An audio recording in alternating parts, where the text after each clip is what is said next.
So the third point that we're going to needle in the NADA protocol is the kidney point. We needle the kidney point for a number of reasons. It's fantastic at elimination, it really clears the system.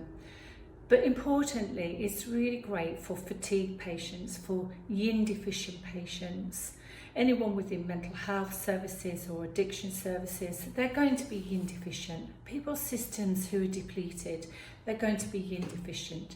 Kidney is a really gentle point, and it's fantastic for supporting the system, supporting fatigue, and it's a really lovely one with shaman as well. In fact, we can use shaman and kidney on their own during pregnancy.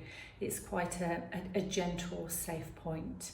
So in terms of locating the kidney, because it's a hidden point, I'm going to give you a couple more top tips.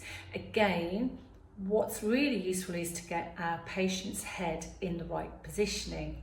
Then that helps us to access the point, okay? And just another top tip, it's very much an up and under action. So remember, we're always needling perpendicularly, so 90 degrees to the point. Remember, the ear is not straight on the head, it's on a diagonal, isn't it? And the points are moving around the ear, so we have to position ourselves to make sure that we're 90 degrees to the point. So for the kidney point, if you just get the patient, again, to look forward, so just look forwards for me, Nick, thank you, and then chin up, and just use your hand to guide their chin up. Really don't be tempted to actually place your hands on the head or on the chin. I know we're trying to help and support our client, but it's quite important that we avoid touching them in that way around the head, okay? So what I tend to then find is quite useful. We're looking for the angle change on the ear. So we've got this lovely diagonal line of axes that comes from the shaman. Shaman's a really good marker for us. It's a fantastic landmark, and we've got this diagonal line of axes that comes down, so the shaman, and then the kidney comes under it. So we're looking for the angle change on the ear, and the kidney is placed in a natural little well.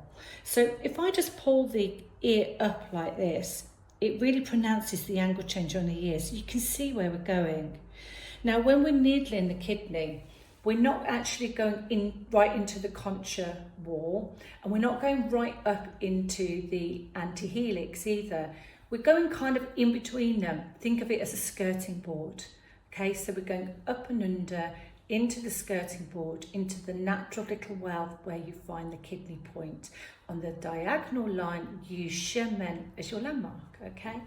So we're going to pull up and under technique. Okay, I'm just going to feed it through, and in we go. You can ask your patient to breathe in and out. That is quite helpful. And you would actually do the spin on the outward breath to help with that flow of movement. Okay, the spin really helps the nerve fibers wrap around the needle, and it helps activate the point, and you'll find that the needle will go in better and it doesn't hurt.